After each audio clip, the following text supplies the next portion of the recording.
जय श्री कृष्णा, राधे राधे, हर हर महादेव। हिंदू पंचांग के अनुसार हर माह कृष्ण और शुक्ल पक्ष की एकादशी तिथि को भगवान विष्णु को समर्पित एकादशी का व्रत रखा जाता है। ऐसे में ही श्रावण मास के शुक्ल पक्ष में पड़ने वाली एकादशी को पुत्रदा एकादशी व्रत रखा जाता है। बता दें कि साल में 2 बार पुत्रदा एकादशी का व्रत पड़ता है, पहला श्रावण मास में तो दूसरा पोष महीने के शुक्ल पक्ष की एकादशी को रखा जाता है। सावन मास में पड़ने वाले एकादशी व्रत का विशेष महत्व है। इस एकादशी को पवित्रारोपण एकादशी या पवित्र एकादशी के नाम से भी जाना जाता है। इस दिन भगवान विष्णु के साथ साथ शिव जी की पूजा की जाती है।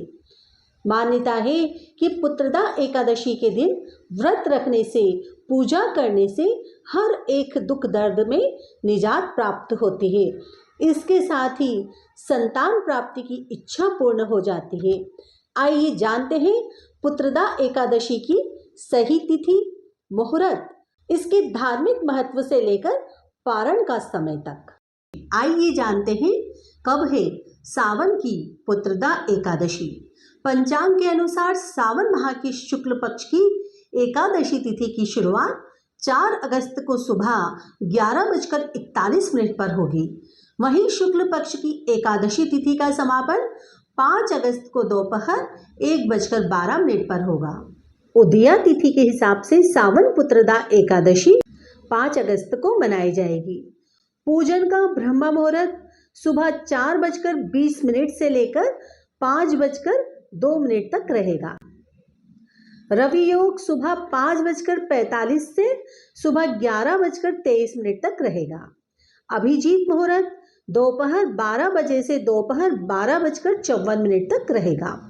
शाम के समय पूजन का मुहूर्त शाम 7:09 से शाम 7:30 तक रहेगा।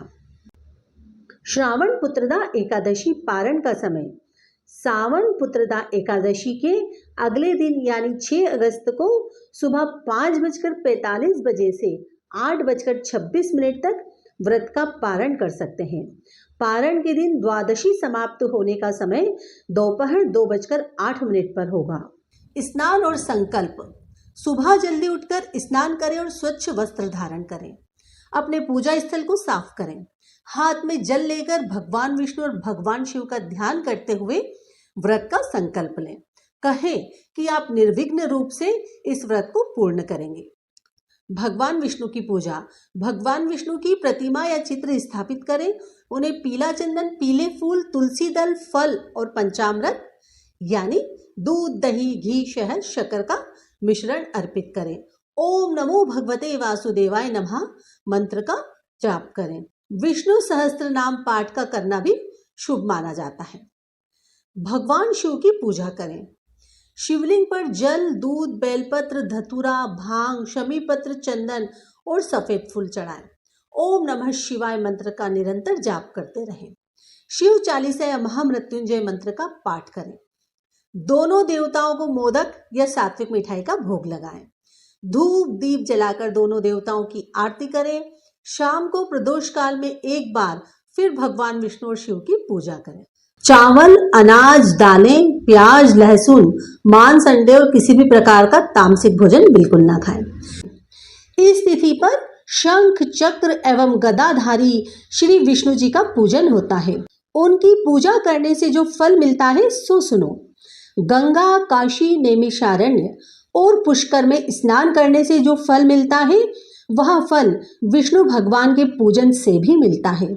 सूर्य व चंद्र ग्रहण के समय कुरुक्षेत्र और काशी में स्नान करने से, भूमि दान करने से है। सिंह राशि के बृहस्पति में आने के समय गोदावरी और गंडकी नदी में स्नान से भी जो फल प्राप्त नहीं होता वह प्रभु भक्ति और पूजन से प्राप्त हो जाता है। जो इस एकादशी पर श्रद्धा भक्ति से भगवान विष्णु को तुलसी पत्र अर्पण करते हैं वे समस्त पापों से दूर रहते हैं। विष्णु भगवान रत्न, मोती, मणि तथा आभूषण आदि से इतने प्रसन्न नहीं होते जितने तुलसी दल से। तुलसी दल पूजन का फल 4 भार चांदी और 1 भार स्वर्ण के दान के बराबर होता है। तुलसी के पौधे को सींचने से मनुष्य की समस्त यातनाएं नष्ट हो जाती है।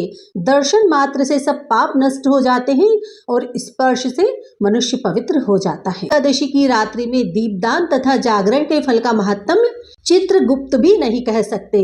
जो इस एकादशी की रात्रि को भगवान के मंदिर में दीपक जलाते हैं, उनके पितर स्वर्ग लोक में अमृत पान करते हैं तथा जो घी या तेल का दीपक जलाते हैं, वे 100 करोड़ दीपकों से प्रकाशित होकर सूर्य लोक को जाते हैं।